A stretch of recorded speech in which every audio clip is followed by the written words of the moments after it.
Terima kasih Pak Haris atas pembukaannya. Selamat pagi Bapak Ibu semua yang sudah menyempatkan hadir di webinar pagi ini.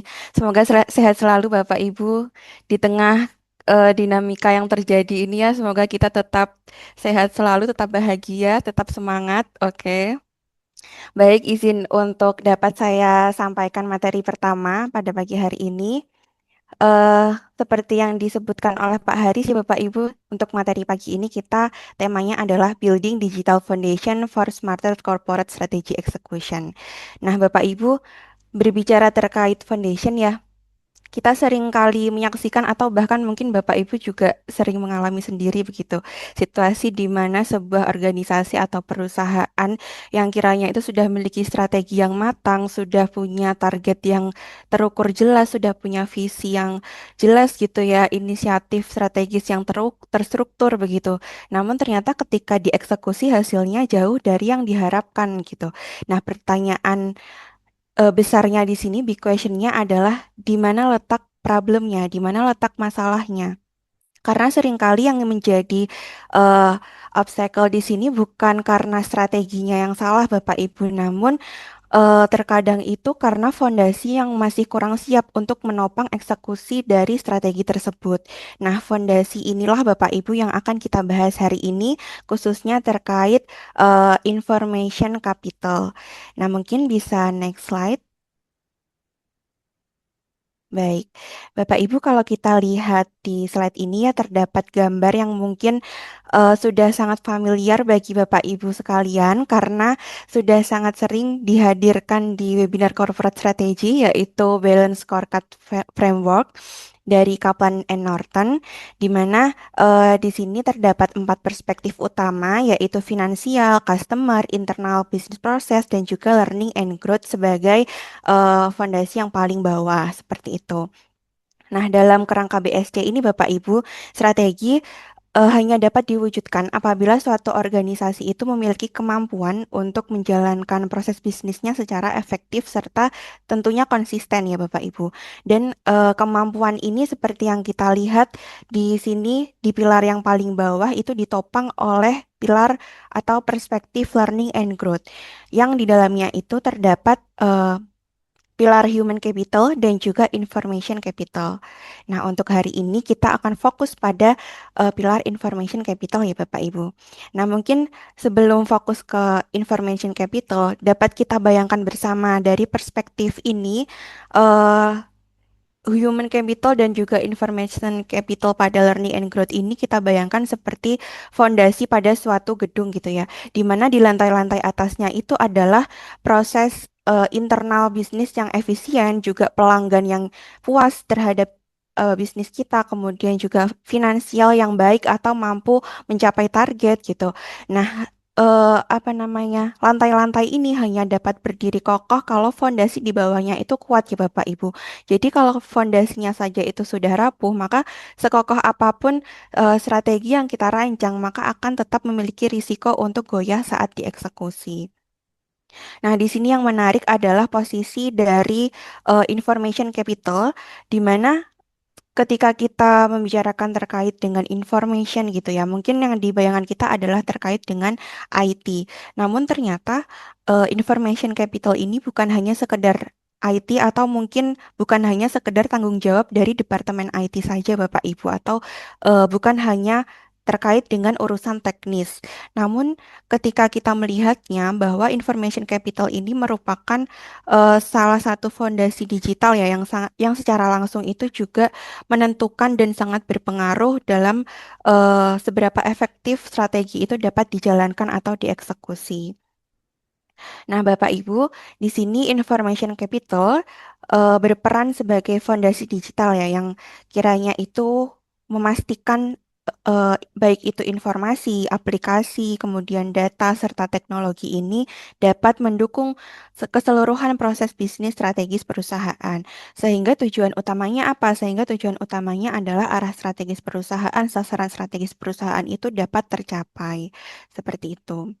Mungkin juga bisa kita bayangkan seperti sebuah bank gitu ya, yang sasaran strategisnya atau tujuan strategisnya itu adalah meningkatkan retensi pelanggan, customer retention atau di dalam konteks bank itu adalah retensi dari nasabah.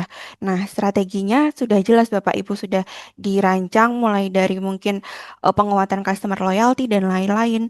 Tapi kalau kita coba eh, tarik kembali, sebaik apapun strategi tersebut, tapi kalau dari data nasabahnya itu sendiri masih tersebar di sistem yang berbeda-beda, belum saling terintegrasi, maka tentunya dari eksekutornya, dari tim frontlinernya itu juga tidak bisa mengakses riwayat transaksi pelanggan ini secara real time begitu. Jadi tentu strategi retensi pelanggan ini akan mengalami hambatan untuk dalam eksekusinya sehingga eh, sulit untuk dijalankan. Seperti itu ya Bapak Ibu. Jadi mengapa information capital ini penting sebagai fondasi perusahaan untuk menentukan apakah strategi tersebut dapat benar-benar dieksekusi di lapangan. Nah, di sini kita lihat juga terdapat 5 peran utama dalam information capital. Yang pertama itu adalah menjalankan operasi secara efisien. Operasi di sini maksudnya adalah operasional bisnis ya Bapak Ibu, di mana ini adalah peran yang paling mendasar atau juga bahkan fundamental bagi perusahaan. Seperti apa implementasinya? Mungkin juga Bapak Ibu sudah sangat common, yaitu mungkin salah satunya adalah penerapan sistem ERP dalam perusahaan di mana sistem ini mengintegrasikan baik itu proses procurement, keuangan, HR itu dalam satu platform sehingga adanya sistem ini dapat meningkatkan efisiensi kinerja, menghilangkan adanya duplikasi kinerja, bahkan mungkin juga eh, meminimalisir adanya human error pada proses kinerja juga ya Bapak Ibu. Nah, tanpa adanya information capital mendasar ini pada operasional bisnis, tentunya operasi harian bisnis perusahaan itu juga akan cukup terhambat begitu ya karena kurang efisien seperti itu. Kemudian yang kedua itu adalah mengelola hubungan pelanggan secara efektif. Nah, di era seperti saat ini di mana ekspektasi pelanggan itu rasanya semakin tinggi ya terhadap bisnis perusahaan. Jadi, kemampuan kita untuk dapat memahami, understanding, kemudian mengantisipasi dan juga merespon beragam kebutuhan dari pelanggan ini tentu menjadi diferensiator yang kritis bagi perusahaan kita seperti itu Bapak Ibu di mana ketika kita mampu memahami apa yang diinginkan oleh pelanggan kita dapat memberikan produk atau layanan yang berkualitas sesuai dengan kebutuhan mereka dan tentunya akan jadi lebih tepat sasaran seperti itu ya. Nah, contoh penerapan information capital di sini salah satunya adalah seperti CRM atau Customer Relationship Management seperti itu atau mungkin juga Customer Analysis yang untuk menganalisis data-data pelanggan atau transaksi pelanggan yang selama ini sudah masuk ke dalam database kita, seperti itu. Kemudian yang ketiga adalah mendukung inovasi produk dan juga layanan.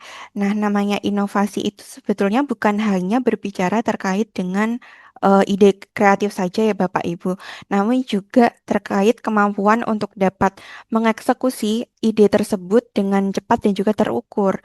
Dan information capital di sini penerapannya seperti apa? Mungkin juga seperti knowledge management system yang juga di dalamnya itu kita dapat menuangkan ide-ide untuk dapat diimplementasikan seperti itu. Kemudian yang keempat itu adalah menyediakan informasi untuk pengambilan keputusan dan di mana di banyak perusahaan atau organisasi keputusan itu kan seringkali masih sering diambil berdasarkan hanya feeling internal saja ya kurang kurang mempertimbangkan adanya data-data eksternal yang itu juga mempengaruhi bisnis kita seperti itu.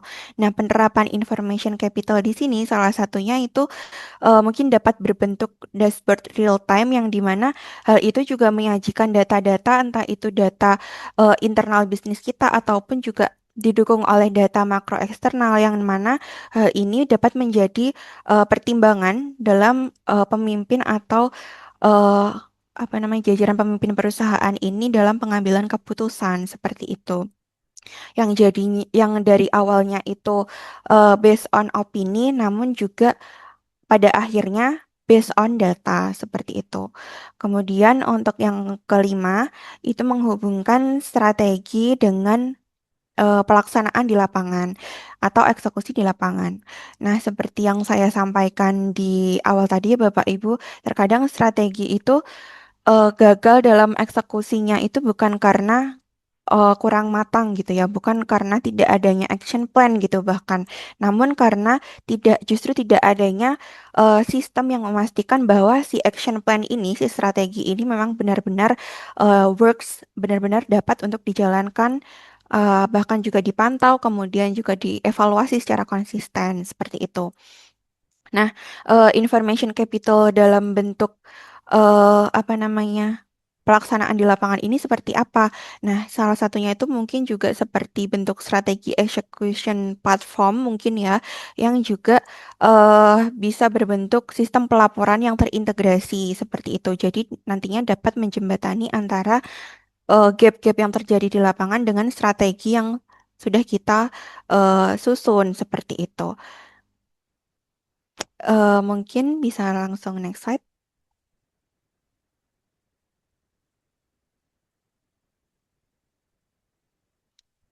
Ya, seperti saat sebelumnya, karena kita sudah mencoba untuk memahami ya Bapak Ibu, mengapa information capital di sini penting dan merupakan suatu digital foundation bagi perusahaan untuk dapat mengeksekusi tujuan strategis seperti itu ya.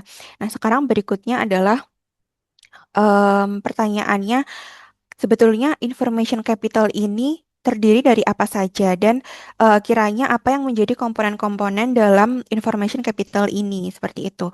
Karena sepertinya tanpa pemahaman yang jelas terkait dengan apa yang menjadi komponen di dalam information capital ini, tentu kita juga akan dilematis ya Bapak Ibu dalam membuat keputusan kita akan berinvestasi pada information capital yang mana. Karena kita juga tidak tahu begitu kita di posisi bisnis atau di posisi perusahaan yang seperti apa saat ini dan apakah kita cocok di investasi information capital yang seperti apa ke depannya seperti itu.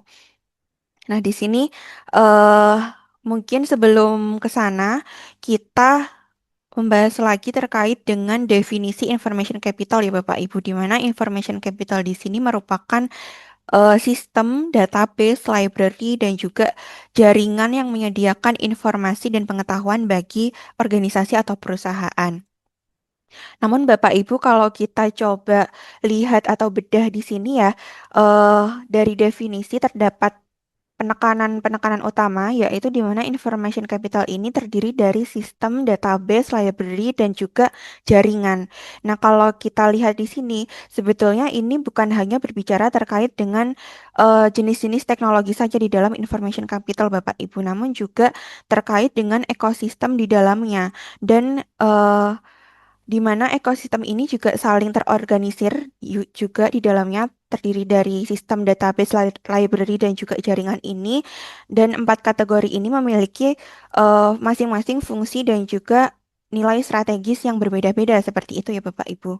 Nah, mungkin bisa langsung kita bedah satu persatu di mana terdapat empat kategori dalam information capital dan di sini kalau kita lihat terdapat tabel yang menyajikan kategori dari information capital yang mana ada empat ya Bapak Ibu dan sebetulnya ini merupakan leveling kategori ya. Jadi dibacanya itu dari bawah ke atas. Jadi mulai dari transaction processing yang merupakan level 1 hingga ke transformational application yang menjadi level tertinggi atau level keempat dari kategori ini.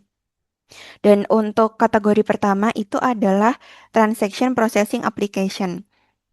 Nah, ini menjadi lapisan atau kategori atau komponen yang paling fundamental gitu ya Bapak Ibu pada information capital.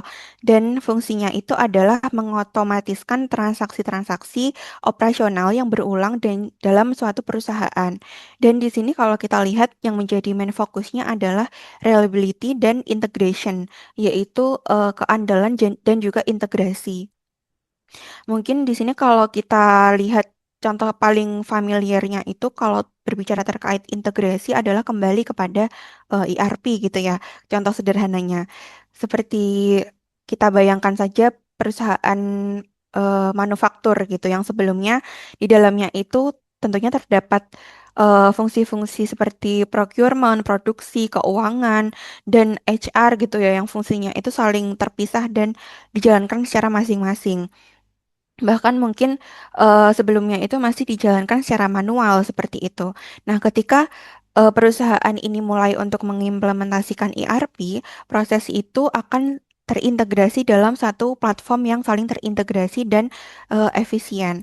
Nah, oleh karena itu, information capital ini tentu akan sangat memudahkan ya Bapak Ibu karena juga meminimalisir adanya human error pada saat proses kinerja. Nah, kalau kita coba lihat kembali ya mungkin dalam semua organisasi atau dari perusahaan Bapak Ibu sekalian juga sudah sangat familiar dan memiliki lapisan transactional processing application ini ya Bapak Ibu. Namun mungkin yang menjadi pertanyaan lanjutannya adalah seberapa terintegrasi dan juga seberapa andal sih sistem transaksional ini yang dimiliki oleh perusahaan.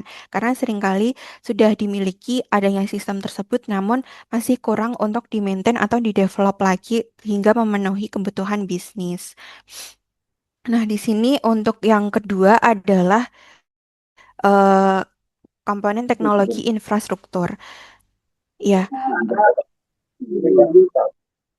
berbicara terkait dengan teknologi infrastruktur, ini merupakan fondasi teknis yang menopang keseluruhan aplikasi information capital, Bapak Ibu. Jadi, fokus utamanya di sini atau yang menjadi main fokusnya adalah innovation and transformation.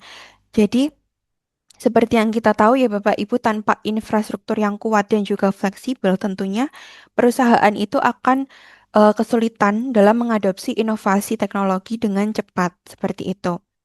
Nah, Bapak Ibu, untuk infrastruktur teknologi ini mencakup dua dimensi. Yang pertama itu adalah physical infrastruktur, atau mungkin yang kita tahu itu seperti jaringan, server, kemudian data-data, warehouse seperti itu ya. Dan yang kedua itu adalah manajemen infrastruktur. Dan ini terkait dengan tata kelola dari sistem IT atau juga kapabilitas dari sisi IT organisasi perusahaan tersebut. Dan apa namanya?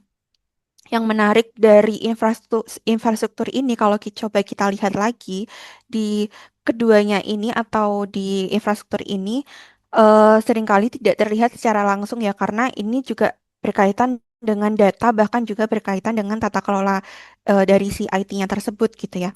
Namun, seperti layaknya fondasi sebuah bangunan, seperti yang saya sampaikan tadi, bahwa terkadang itu kita tidak bisa melihat fondasi tersebut secara langsung, namun ketika fondasi tersebut lemah, maka seluruh bangunan di atasnya itu juga akan rapuh gitu ya. Jadi memang menjadi suatu hal yang penting bagi perusahaan, kaitannya dengan perusahaan. Nah, fun fact-nya Bapak Ibu, ternyata dari yang disampaikan oleh Kaplan and Norton juga di dalam penelitiannya, investasi pada teknologi infrastruktur ini ternyata mengonsumsi hampir dari 60% dari total anggaran IT di dalam perusahaan Bapak Ibu. Di mana angka 60% ini tentu juga menunjukkan bahwa investasi atau ya investasi pada infrastruktur ini sangat kritis berperan pada fondasi di seluruh ekosistem information capital perusahaan. Seperti itu. Jadi memang teknologi infrastruktur ini merupakan salah satu fondasi yang penting dalam information capital perusahaan. Nah, selanjutnya untuk kategori yang ketiga yaitu adalah analytical application. Ini levelnya sudah lebih strategis ya Bapak Ibu karena sifatnya itu sudah analytical. Jadi sistem ini adalah sistem dan jaringan yang mendorong analisis, juga interpretasi dan juga berbagai informasi serta pengetahuan yang dibutuhkan oleh perusahaan ya Bapak Ibu. Karena di sini kalau kita lihat lagi yang menjadi main fokusnya adalah insight dan juga intelligence. Nah, kalau kita coba lihat dari yang sebelumnya, yang transaction processing application tadi kan dia fungsinya itu untuk mengumpulkan dan juga menyimpan data. Nah, sementara itu untuk yang analytic application ini fungsinya itu adalah mengolah data-data yang sudah dikumpulkan tersebut menjadi satu insight yang dapat digunakan oleh perusahaan dalam pengambilan keputusan seperti itu. Jadi memang bisa digunakan dan saling berkaitan seperti itu ya Bapak Ibu. Nah, contoh konkretnya itu seperti apa sih?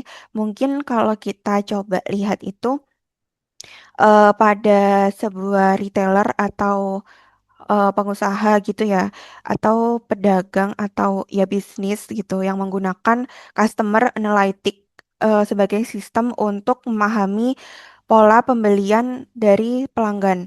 Nah, dari transaksi yang sudah ada di sistem ERP sebagai transactional processing tadi, em, dan juga mungkin sistem CRM gitu ya, ada sistem Customer Relationship Management. Si perusahaan ini dapat mengidentifikasi kiranya segmen pelanggan yang paling profitable itu apa saja gitu dari melalui sistem si Customer Analytic ini. Nah, misalkan perusahaan kosmetik gitu katakan. Nah, melalui Customer Analytic ini dapat mengidentifikasi Bapak Ibu kiranya segmen mana sih yang paling banyak untuk membeli gitu ya kosmetiknya. Nah, ternyata mungkin dari segmen gender itu ditemukan dari gender wanita gitu. Terus usianya yang paling banyak itu apa? Oh, usianya yang paling banyak membeli itu adalah Gen Z dan lain-lain. Nah, disinilah kemudian dapat putuskan strategi-strategi selanjutnya seperti merancang penawaran yang lebih personal dan juga relevan gitu ya. Kemudian mungkin kalau dari sisi segmen pelanggannya itu pekerja kantoran gitu ya, nanti bisa bikin promo gajian sale gitu ya. Nah, ini sangat dimungkinkan ya Bapak Ibu oleh sistem analytic application ini di mana kita juga dapat mengidentifikasi pelanggan-pelanggan kita itu seperti apa dan dapat memberikan atau membuat keputusan strategis ke depannya seperti itu. Kemudian untuk kategori yang keempat di sini adalah transformational application, di mana ini merupakan eh apa namanya level yang tertinggi ya, dan artinya itu merupakan level yang paling strategis di dalam keempat level yang lainnya. Nah, transformational application ini dia merupakan sistem dan jaringan yang mengubah model bisnis perusahaan secara fundamental. Jadi levelnya itu sudah ke arah perubahan sistem dan juga jaringan bahkan berpengaruh terhadap model bisnis perusahaan seperti itu Bapak Ibu. Dan di sini kalau kita lihat bersama yang menjadi main fokusnya adalah efisiensi dan juga standardization. Dan mungkin kalau coba kita lihat secara lebih luas itu bahkan level transformational ini sudah dapat mengubah cara dari sisi perusahaan untuk berinteraksi dari kepada pelanggan, bahkan itu juga mitra, bahkan juga eh, bagaimana cara perusahaan ini dapat bersaing dengan kompetitor yang lainnya, seperti itu, Bapak Ibu. Nah, em, seperti apa contoh dari transformational application ini?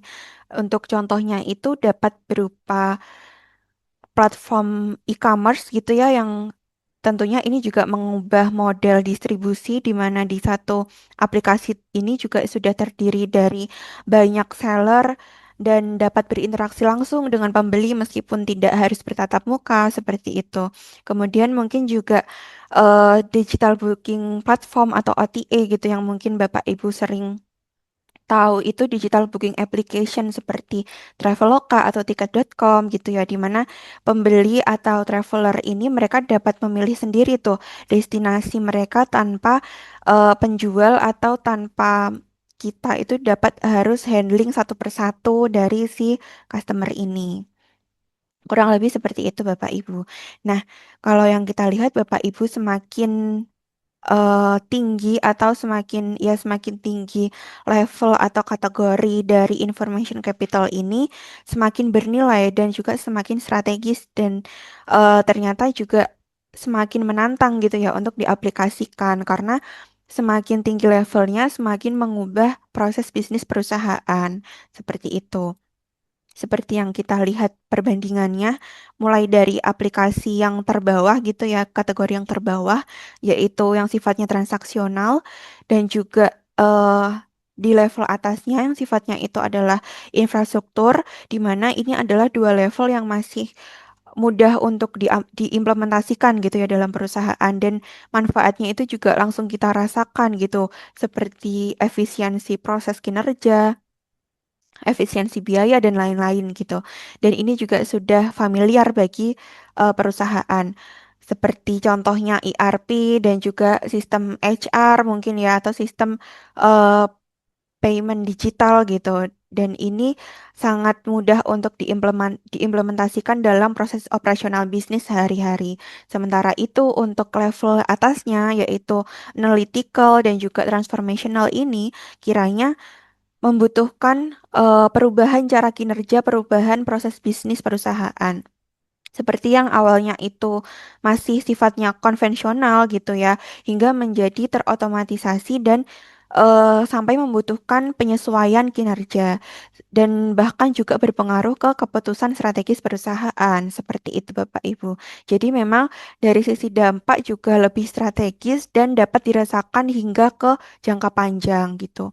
Tapi kalau kita coba lihat lagi justru apa namanya level atau kategori yang sifatnya analytical dan juga transformational ini yang sulit atau challenging untuk untuk diimplementasikan justru ini menjadi suatu hal yang memang apa namanya butuh investasi yang besar dan juga butuh kesiapan organisasi yang besar seperti itu. Jadi memang eh, apa namanya kalau coba kita lihat lagi mungkin nowadays gitu banyak organisasi atau perusahaan yang masih stuck gitu ya di lapisan transaksional. Mereka sudah berhasil mengimplementasikan ERP dari sisi HR itu sudah berhasil, namun masih belum berhasil naik hingga ke level analitik atau transformasional, di mana nilai strategis yang memang apa namanya dibutuhkan oleh perusahaan itu sudah berada di sana. Dan seringkali yang menjadi tantangan di sini itu bukan karena teknologinya, bukan karena apa namanya teknologinya itu masih kurang berkembang atau seperti apa itu bukan seperti itu ya Bapak Ibu. Karena terkadang teknologi ini sudah tersedia seperti ERP itu juga sudah tersedia dan lainnya bahkan sudah semakin terjangkau gitu ya. Namun yang menjadi tantangannya di sini adalah once again terkait dengan kesiapan organisasi. Apakah proses bisnis itu sudah cukup terstandarisasi, apakah datanya itu sudah cukup terintegrasi gitu ya, atau bahkan dari sisi SDM ini sudah capable untuk bekerja dengan cara dengan sistem yang nantinya akan berbeda transformasional gitu. Nah, di sini yang Bapak Ibu perlu untuk evaluasi lagi kepada perusahaan. Iya, betul. Tantangan culture juga tentunya Bapak dari manual ke digitalisasi. Betul seperti itu. Selanjutnya, next. Ya, selanjutnya di sini kita akan membahas ya Bapak Ibu bagaimana sih untuk menyelaraskan informational capital ini dengan strategi korporasi begitu ya. Karena di dua slide sebelumnya itu kan kita sudah coba nih untuk membangun fondasi pemahaman yang cukup komprehensif tentang apa itu informational capital dan juga bagaimana anatomi atau komponen-komponen di dalamnya seperti itu. Nah, sekarang kita masuk ke pertanyaan Bapak Ibu yang paling praktis dan juga mungkin jadi big question gitu ya. Kiranya bagaimana sih cara untuk memastikan bahwa information capital yang kita miliki atau kita akan investasikan ini memang worth it untuk dapat mendukung strategi perusahaan seperti itu.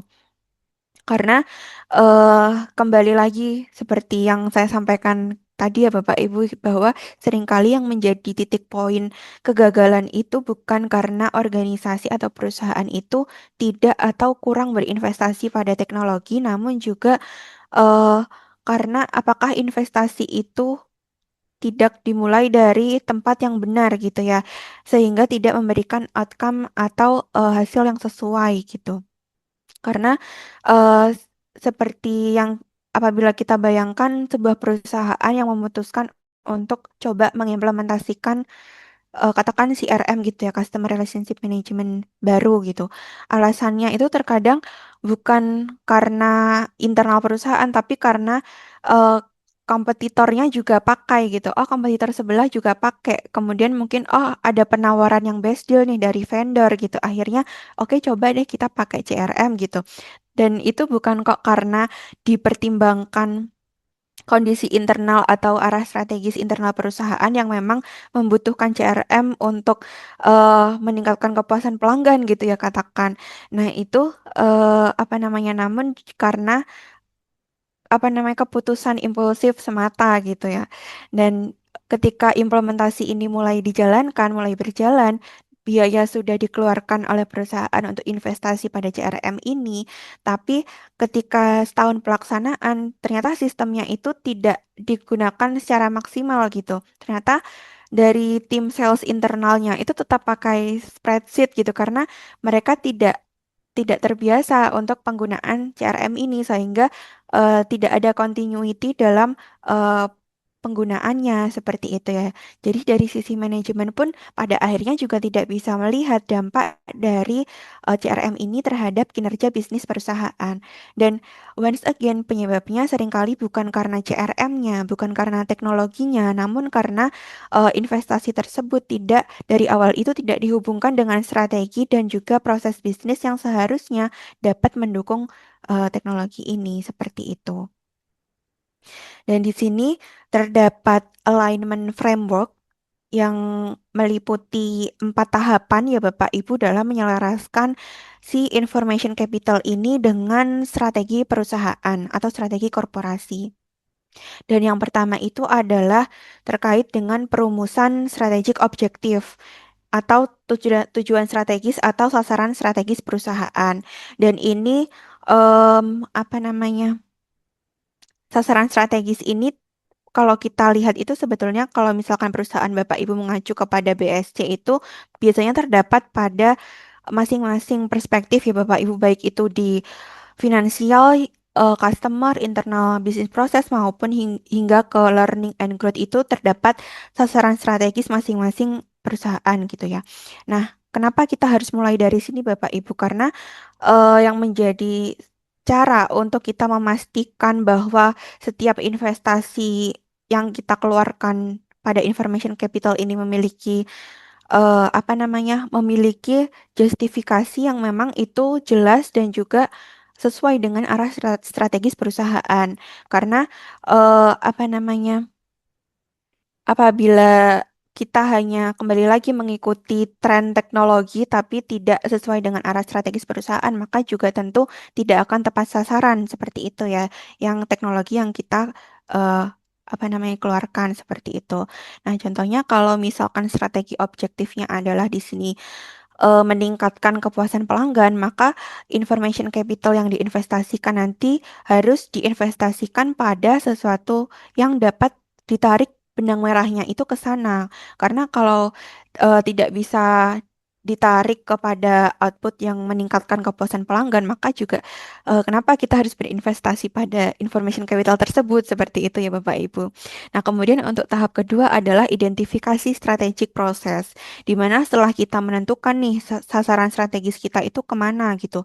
Langkah selanjutnya adalah kita identifikasi proses bisnis-bisnis mana yang kiranya itu paling berpengaruh terhadap pencapaian strategi tersebut. Seperti yang kita lihat di sini, misalkan strategic objektif itu meningkatkan kepuasan pelanggan, maka untuk strategic proses yang terhubung ke dalam sasaran tersebut adalah terkait dengan customer management. Begitu juga dengan terkait dengan sasaran efisiensi operasional gitu ya. Untuk strategic prosesnya adalah operation management dan selanjutnya. Seperti itu Bapak Ibu. Jadi kejelasan ini memang harus penting dan harus fokus untuk mendukung proses yang relevan dengan strategi perusahaan. Selanjutnya, yang ketiga itu adalah alignment kapabilitas lintas fungsi. Di sini seperti dari unit bisnis atau divisi bisnis, HR dan juga IT. Karena sebelum kita memutuskan akan berinvestasi pada information capital apa gitu ya. Perlu ada proses alignment ini Bapak Ibu. Karena dari masing-masing unit bisnis ini tentu mereka juga mengetahui gitu ya mana yang paling kritikal dan membutuhkan information capital apa yang diharapkan untuk dapat mendukung proses bisnis tersebut. Dimana kalau misalkan apa namanya ketiga proses bisnis, ketiga fungsi bisnis ini tidak saling mengalainkan, tidak saling menyelaraskan, maka akan rawan atau berisiko terjadi ketidakselarasan seperti misalkan si fungsi IT itu membangun sistem yang secara teknis itu sudah bagus, tapi ternyata tidak sesuai gitu dengan yang dibutuhkan oleh bisnis perusahaan. Begitu juga untuk fungsi bisnis yang membutuhkan fitur yang ternyata itu tidak visible untuk dijalankan seperti itu atau dari sisi sistemnya itu sudah bagus sudah oke sudah dibangun tapi dari sisi people dari sisi SDM itu tidak siap untuk menggunakannya sehingga akhirnya tidak dapat dijalankan dengan baik seperti itu jadi penting untuk dilakukan proses alignment ini. Kemudian yang terakhir adalah pengembangan strategic information capital portfolio, di mana ini menjadi output akhir dari seluruh proses alignment ya Bapak Ibu.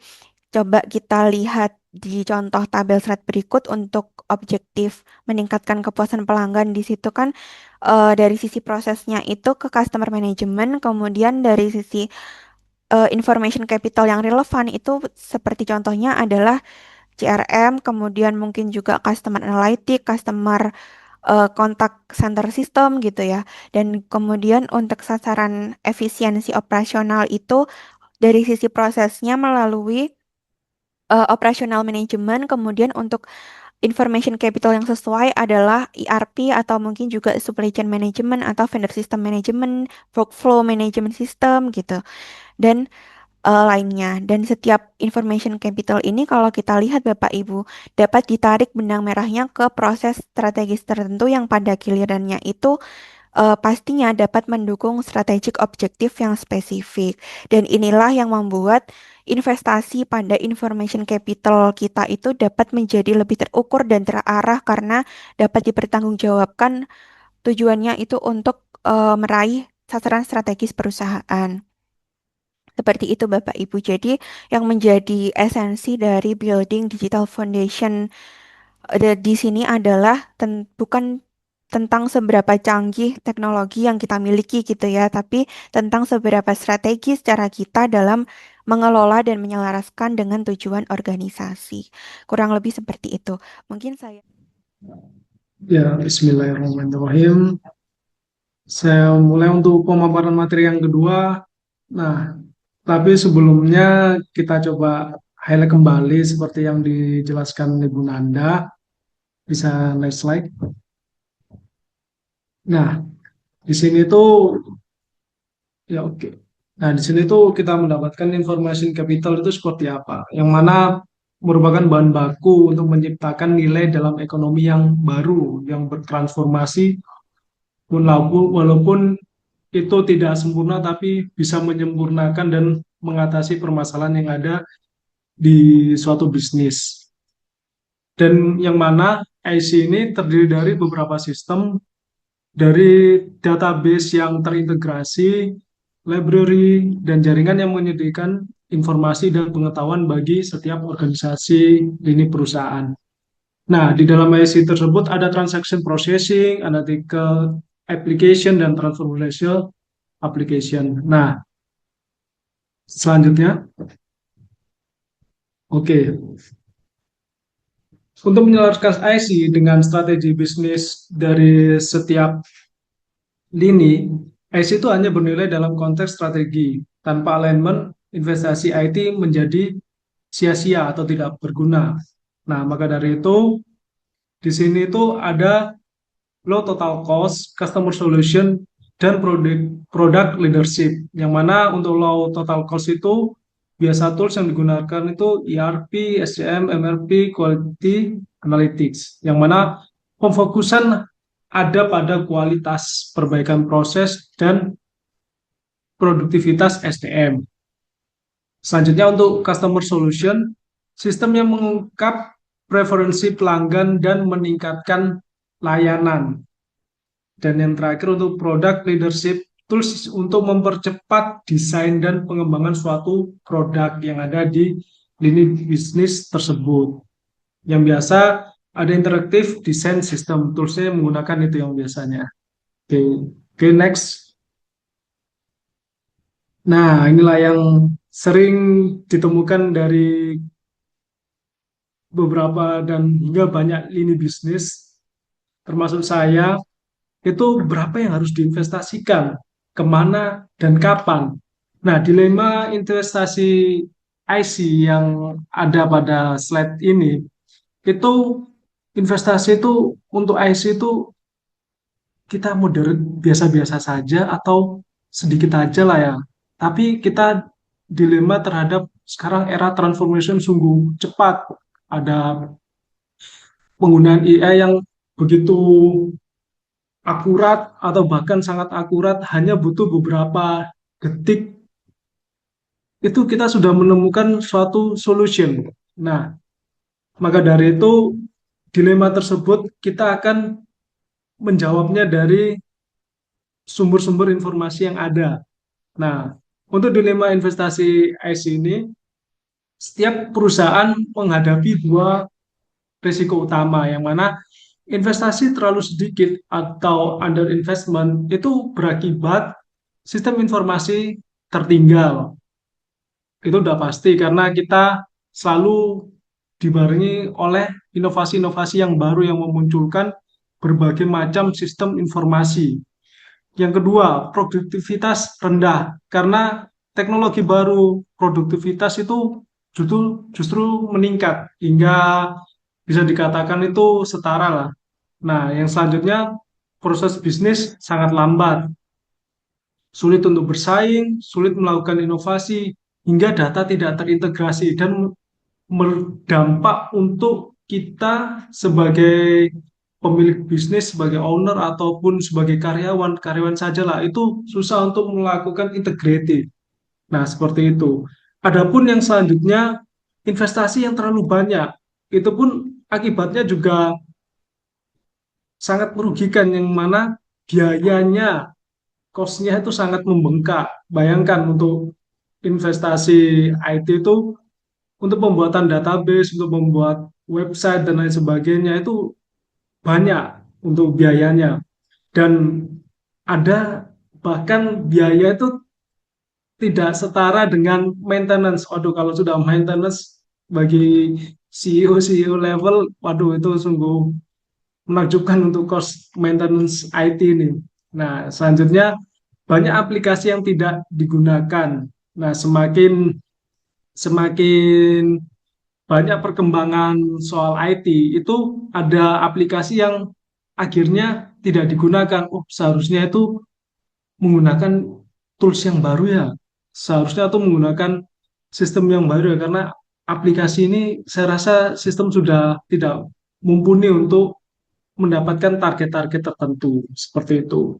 Contohnya pada pada kita ambil aja yang sering banyak kita jumpai event organize lah. Nah, itu membeli ERP itu mahal, CRM mahal, event management platform itu menciptakannya tuh mahal juga. Padahal omset mereka itu kecil untuk IO dan SDM pun belum bisa atau belum siap menggunakannya seperti itu. Nah, untuk strategi cost reduction untuk efisiensi biayanya. Nah, oke. Nah, selanjutnya ya ini strategi investasi informasi kapital yang tepat, yang mana penelitian Well dan Broadband terhadap lebih dari 100 perusahaan global memberikan panduan benchmark yang sangat berguna. Rata-rata perusahaan mengalokasikan sekitar 58% dari anggaran IC untuk infrastruktur teknologi, dengan sisanya dibagi antara aplikasi transaksional, analitik, dan transformasional. Nah, yang pertama orientasi strategi penggunaan strategi cost reduction atau efisiensi biaya. Nah, ini yang paling utama karena makna strategisnya itu ketika memilih strategi cost reduction itu fokusnya terhadap ERP, accounting, procurement, hingga workflow. Tujuannya pun kita bisa lihat yang mana mengurangi biaya kos operasional, mengurangi tenaga administrasi, dan standarisasi proses. Sehingga di sini paling bukan paling cocok ya, bisa juga cocok untuk perusahaan yang sedang melakukan efisiensi, yang mana kita zaman sekarang ini era unpredictable terhadap ekonomi, ini mungkin salah satu solusi yang mana bisa kita pasang di pos kedua ya untuk pilihan cost reduction ini. Perusahaan pun dengan margin tipis bisa menjalankannya, dan industri yang rata-rata yang terdampak akibat efisiensi ini itu industri yang rata-rata sudah matang bahkan seperti itu. Oke, selanjutnya itu ada strategi balance atau kita sebutnya rata-rata ya, moderate. Nah, untuk strategi balance ini udah pasti tujuannya itu menjaga operasi, mendukung keputusan secara manajerial, dan yang terakhir itu menyiapkan berbagai macam inovasi terbaru, yang mana dengan era ketidakpastian ini kita harus berinovasi, berinovasi, dan berinovasi. Nah, untuk perusahaannya itu pun sering kita jumpai yang sering melakukan inovasi itu perusahaan yang sudah stabil, atau perusahaan yang sudah cukup berkembang secara pesat, namun tidak masih di atasnya yang tadi pilihan yang pertama. Seperti itu. Untuk apa? Untuk menjaga operasionalnya ini bisnis mereka. Seperti itu. Dan yang terakhir itu untuk perusahaan yang berorientasi strategi secara terus bertumbuh dan bertumbuh, yang mana investasi lebih besar pada sektor teknologi untuk menciptakan nilai-nilai yang baru. Jadi upgrade segala sistem untuk meminimalisir risiko. Contohnya itu kita pun sebagai sekelas CEO level atau karyawan itu pun kita harus menciptakan nilai baru dari kita menggunakan AI. Nah, AI itu kita beli langganan 1 tahun itu pun sudah menjawab semuanya, dan ini tuh perlu bagi SEO level untuk mengupgrade segala komponen teknologinya. Nah, tanpa menunggu pembaruan sistem secara terintegrasi di perusahaannya, dia bahkan mencari terlebih dahulu. Nah, contohnya ya tadi AI atau big data atau melalui digital platform seperti itu. Sehingga ini tuh sering kita jumpai pada kalangan-kalangan CEO muda ya, kayak startup. Nah, itu coba kita lihat di di kafe-kafe itu mereka ternyata hanya menggunakan AI dan beberapa digital platform itu mereka sudah seru. Oh, ini cukup untuk mengatasi permasalahan saya. Nah, dalam level seperti itu, dengan startup yang sekarang bahkan dia bisa beromset, kemarin saya nemu itu sekitar 10 M-an ke atas lah itu omsetnya, hingga 20 M itu dia hanya menggunakan modal AI saja. Nah, seperti itu. Itu sungguh menarik, sehingga investasi di bidang teknologi untuk investasi IC ini kita harus berdasarkan seperti apa level yang kita butuhkan, seperti itu. Nah, oke, next slide.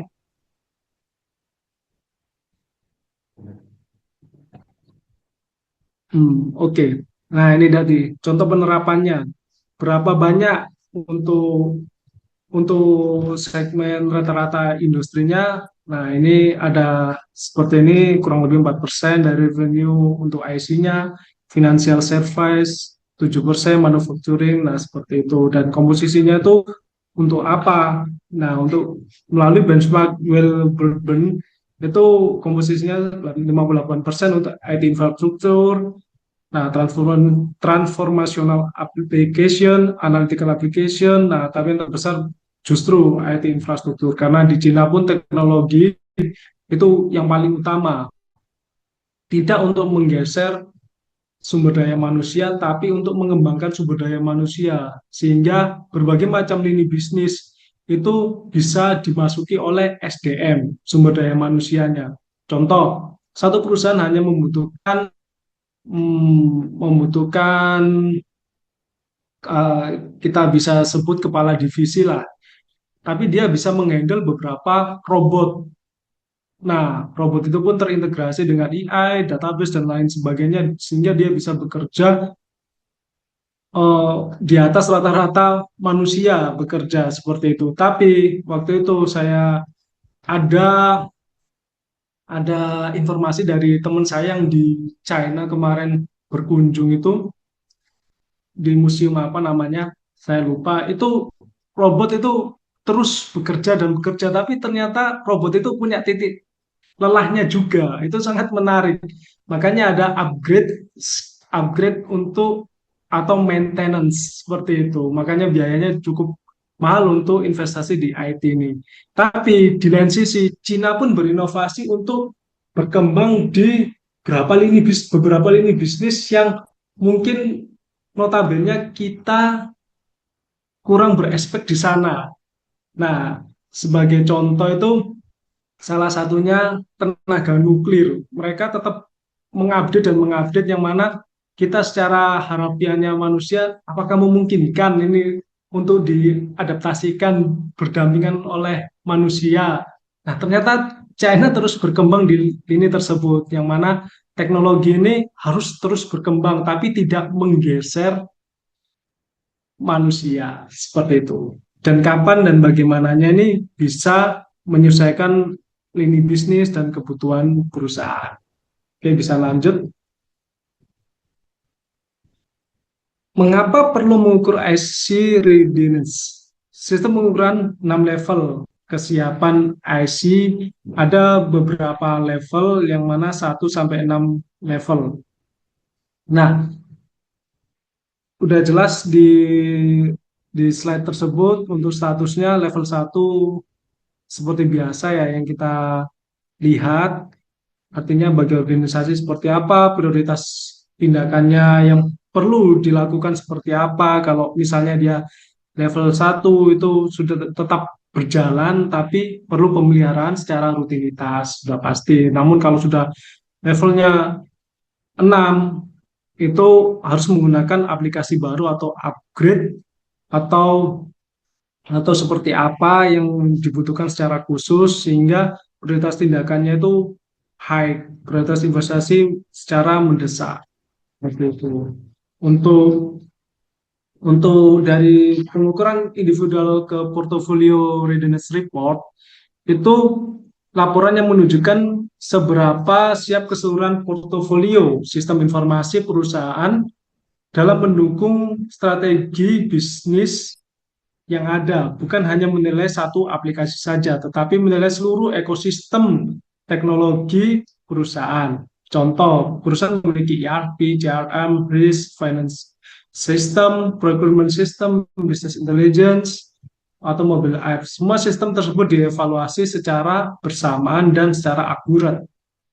Nah, untuk survei kepuasan pun di sini itu mencakup beberapa dari salah satu pendekatan pengukuran yang lebih ke kuantitatif. Nah, survei kepuasan menggunakan survei kepuasan itu yang mana bertujuan untuk mengukur persepsi pengguna terhadap sistem yang digunakan secara sehari-hari, seperti apa ini sistem ini berjalan dengan baik atau tidak. Itu survei kepuasan pelanggan yang ada. Nah, untuk pertanyaan yang biasanya dinilai itu kemudahan penggunaan aplikasinya, itu secara simpelnya seperti itu. Apakah aplikasi mudah digunakan? Oh, ternyata kita gunakan tuh aman. Tetapi ketika over untuk penggunanya ada sedikit sedikit lag atau seperti apa. Nah, apakah user perlu pelatihan tambahan? Nah, seperti itu. Untuk user perlu pelatihan tambahan nggak untuk menjalankan aplikasi tersebut ketika upgrade aplikasi. Nah, kemudian dari kualitas informasi pun kita juga bisa menilainya, yang mana setelah mendapatkan feedback dari penggunaan aplikasi itu kita mendapatkan laporan yang akurat atau tidak, atau laporan yang data-datanya ini satu tersedia atau setiap berapa hari, berapa minggu, berapa tahun itu apakah tetap tersedia atau tersedia disimpan atau tidak. Nah, biasanya data 5 tahunan bagi instansi pemerintah itu sudah dihapus biasanya, tapi itu berdasarkan peraturan yang berlaku. Nah, dukungannya pun terhadap pekerjaan juga ada penilaiannya juga, yang mana apakah aplikasi ini membantu kerjaan yang bisa mengefisiensi, apakah justru menambah beban kerja yang mana terlalu over seperti itu. Nah, selanjutnya ada audit teknis yang mana untuk menilai kualitas kode dan risiko kegagalan suatu sistem. Tentu yang dinilai adalah apakah ini mudah digunakan atau banyak bug yang tadi saya katakan. Keamanannya pun justru yang nomor satu di sini untuk audit teknis. Apakah ada celah untuk data ini bisa miss. Nah, seperti itu. Bahkan hilang, entah tidak tahu penggunanya, seperti yang sekarang banyak sekali klik itu bisa muncul iklan yang tidak beraturan, yang mana kita masuk ke hal yang lain itu, sehingga data yang ada di HP atau di mobile dan lain sebagainya itu bisa hilang seperti, atau tercopy di sesuatu hal yang lain. Dan yang mana ada audit teknis itu untuk integrasi yang mana dapat terhubung dengan suatu sistem lain.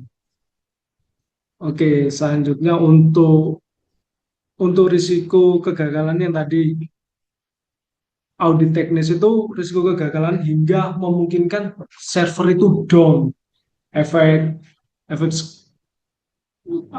mungkin jaringan dan lain sebagainya, karena ada kita itu menggunakan satelit yang seperti apa. Nah, itu rata-rata kesamaan itu merata, yang mana server pasti down secara serentak, sehingga data itu kadang, loh, kok datanya kok hilang. Nah, itulah risiko kegagalan yang ada. Oke, selanjutnya last slide.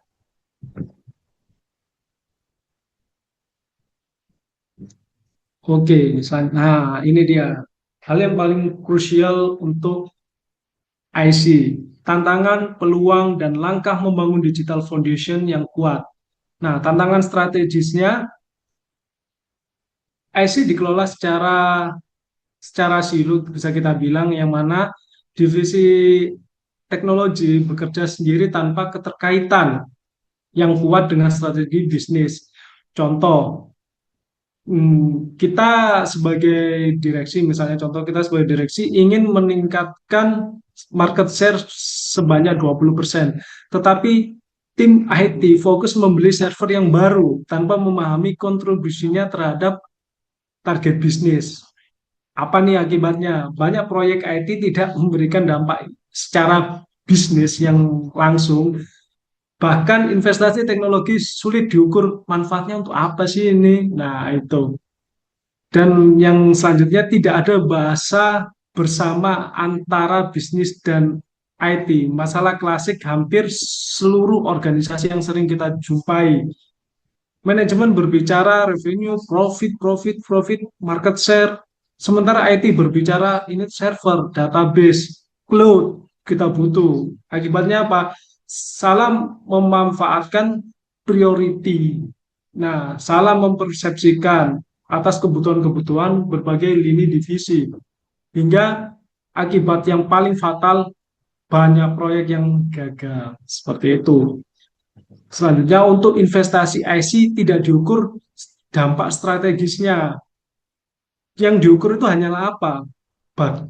Budgetnya terserap berapa, proyek selesai. Hanya ukuran dua hal itu yang paling sering, tapi paling sering proyek selesai.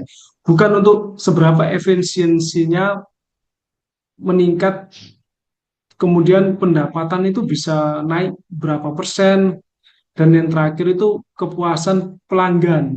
Itu hal yang paling perlu kita dapatkan, tuh kepuasan pelanggan. Tanpa kepuasan pelanggan, kita tidak bisa mendapatkan pendapatan yang naik, nah efisiensinya bahkan ajur-ajuran seperti itu. Selanjutnya strategi map belum digunakan dalam artian padahal strategi map ini sering berfungsi untuk menghubungkan investasi, perbaikan proses, kepuasan pelanggan hingga peningkatan kinerja secara keuangannya. Tanpa hal tersebut, investasi secara teknologi itu menjadi tidak terarah. Maka dari itu kita di dalam roadmap itu pasti ada penggunaan dan strategi yang secara khusus seperti itu dan melibatkan berbagai macam stakeholder sehingga tidak ada miscommunication. Oke, untuk tantangan secara operasional 90% anggaran terkunci bisa dibilang pada sistem yang lama, istilahnya itu run the business. Contoh, total anggaran IT itu beberapa M, hanya dipakai untuk maintenance, hanya digunakan untuk server yang lama, tidak ada upgradean atau lisensi software lama. Sehingga kita bisa dapatkan itu hanya sedikit dana tersisa untuk sebuah inovasi yang baru. Sehingga teknologi yang baru kita tidak bisa upgrade, akibatnya apa? Akibatnya kita pesaing yang setara lini bisnis kita itu kita tidak bisa menyainginya atau kita gagal untuk menyetarakan posisi kita itu gagal bahkan kita downgrade seperti itu. Dan yang kedua, legacy system sulit diintegrasikan. Contoh, sistem keuangan itu dibuat tahun 2015, sistem HR itu dibuat tahun 2018. Itu sering kita jumpai, bahkan banyak sekali yang masih ada. Semua tidak bisa saling bertukar data. Akibatnya apa? Data yang kita ketemukan itu ganda. Loh, kok ada lagi data ini? Nah, seperti itu. Pelaporannya pun berakibat. Berakibat apa? Lambat, tidak terarah, sehingga apa? Efisiensi pun tidak tercapai. Akibatnya sumber daya manusianya pun membengkak. Oh, ini butuh butuh SDM baru ini karena apa pekerjaannya tuh secara manual ini nggak bisa lagi nih karena harus update tapi kita terlambat seperti itu.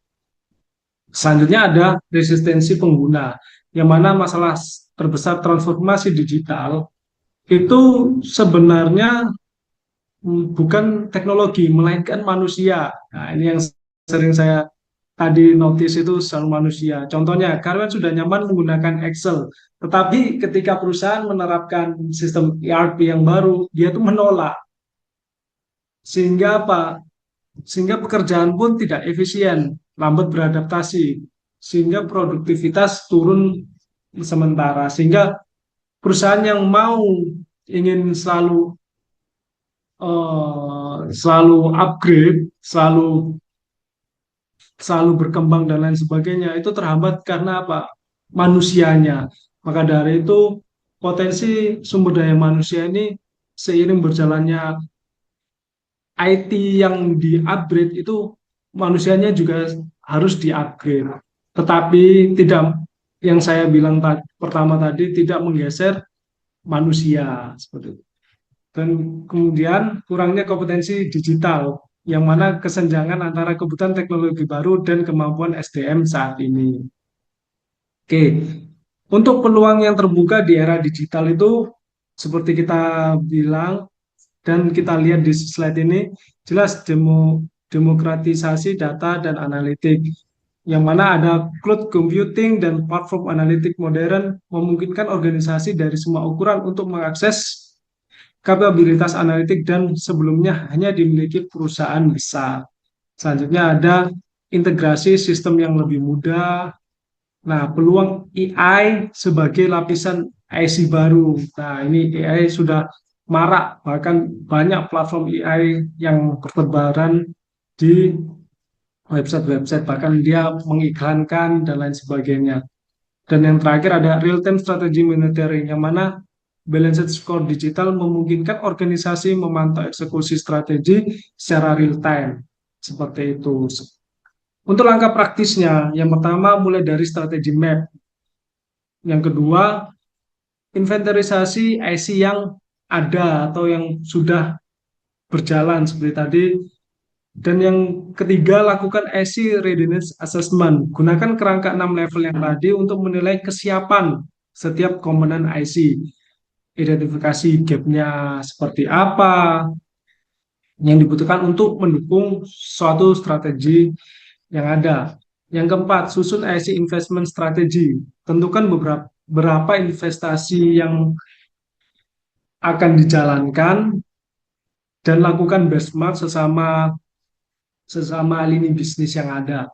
Dan yang terakhir, monitor dan adaptasi secara berkala. Monef itu sangat penting, adaptasi itu solusinya. Jadikan IC Readiness Review sebagai agenda rutin manajemen. Nah, minimal per kuartalan. Itu ada 4 kuartal. Oke. Selanjutnya,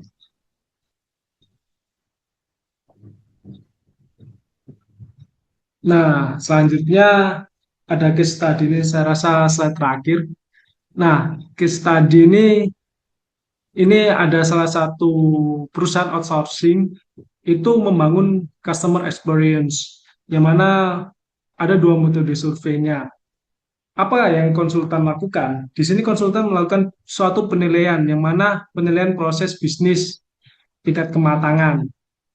Yang kedua, menganalisa, mendapatkan insight customer experience seperti apa. Oh, ternyata untuk konsultan ini melihat suatu perusahaan melakukan atau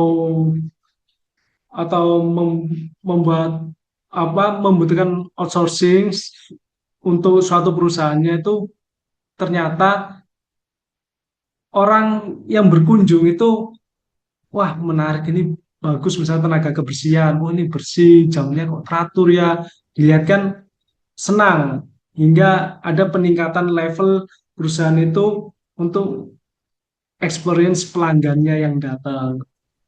Paling banyak itu kemungkinan tenaga rumah sakit, atau kita paling sering lihat tuh di mall, itu ada jam-jamnya, bahkan kita lihat di kamar mandi itu ada papannya, itu istilahnya masih lama ya.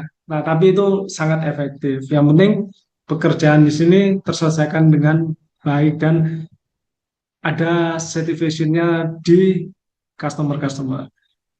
Dan yang terakhir, perlunya transformasi. Nah, transformasi yang tadi menggunakan papan papan nama yang mana itu ada pekerjaan-pekerjaannya, itu bisa di-upgrade, ditransformasikan untuk kebutuhan layanan terbaru, sehingga mungkin ada perubahan secara scoring seperti itu. Hasilnya untuk klien apa? Untuk kliennya konsultan tadi itu apa? Mengetahui dari tingkat layanan. Nah, kita tahu dari tingkat layanan yang ada di suatu perusahaannya itu, oh layanannya nih memang udah cukup atau perlu dikembangkan, atau bahkan di-cut aja, kita kita cari layanan yang baru, misalkan di sini dari sektor teknologi di suatu rumah sakit. Nah, bahkan di rumah sakit pun ada robot yang digunakan untuk menjahit. Nah, di situ itu ada tingkat kesulitannya, yang mana rata-rata ahli bedah itu seorang profesor yang sudah sangat berumur. Nah, mistake pun kita tidak menjamin seperti itu. Bahkan penggunaan robot itu bisa diselaraskan dengan profesor ahli bedah. Nah, maka dari itu ada peningkatan layanan yang mana secara robotik. Nah, sangat perlu untuk suatu suatu contohnya tadi rumah sakit mengembangkan hal tersebut, karena apa? Kita sumber daya manusia pun ada rentang umurnya. Umurnya misalkan kita benar-benar efektif itu di rentang umur maksimal 70, 60 sampai 70 seperti itu. Bahkan ada yang menemukan sampai 70 lebih itu.